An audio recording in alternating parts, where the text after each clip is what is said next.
This update is for the morning of Thursday, the 11th of July, 2024, 7-11 day. Lucky for some, I'm guessing. We had the CPI number, so let's go to that before we do anything else because it's so important. Down 1/10. They were expecting up 1/10 on the headline month over month. The core was coming in at plus 1/10. They were looking for 2/10. So a beat all the way through there. Energy prices down 2/10. You're looking at food prices. They were a little bit stronger. Prior month was up 1/10. They were up 2/10 here.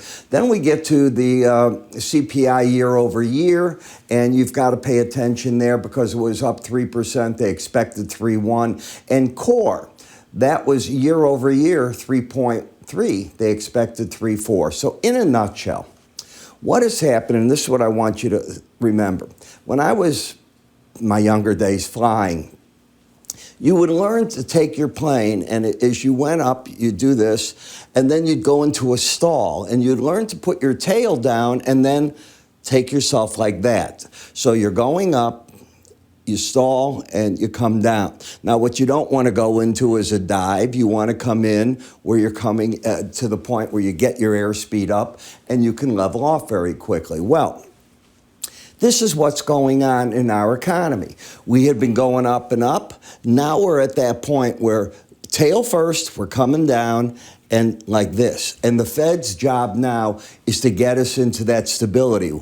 Air under the wing, and then we're a safe glide, a safe landing, okay? Got it? That's where you're at. Do I think this month then falls into, because of labor and the CPI numbers, into the camp where the Fed can say, yes, we have a month of solid slowdown, both labor and CPI? Absolutely.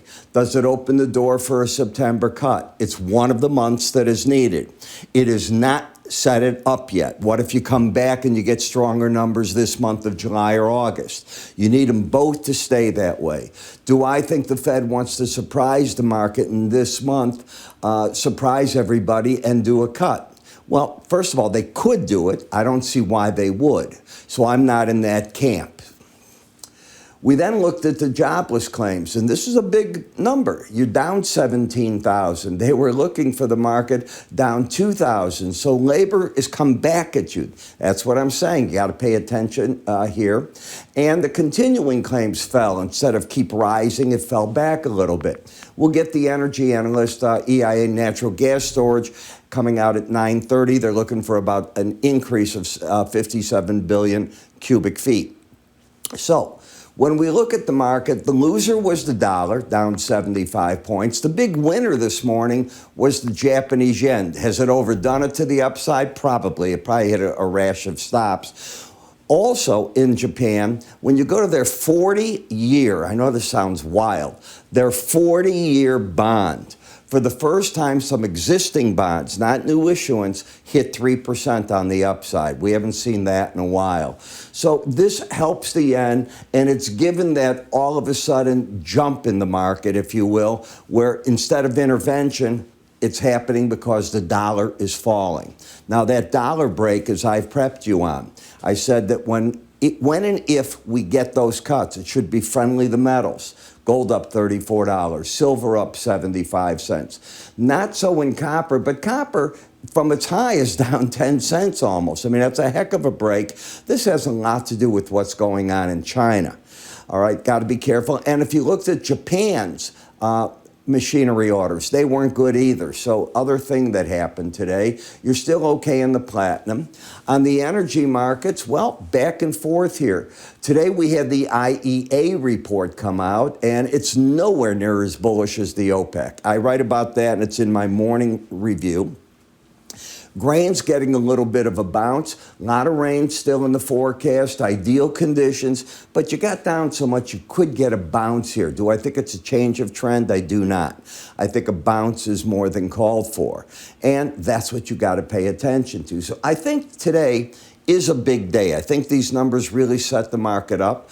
I write about it. I've already written a lot. I'm going to keep going on it today as to what I think, what it'll come in with. So if you want to get my full research along with the free trial to both my Spider ETF in the morning and my futures video in the morning. This all comes together. I write in a form that you might really enjoy. Instead of writing long paragraphs that go on forever and ever, bullet points, what I think are the important things happening, with a short write-up afterwards. I cover all these different parts of the market.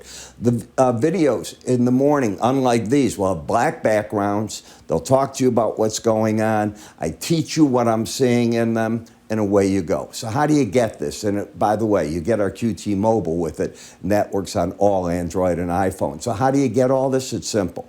Just go to iraepstein.com, free offers.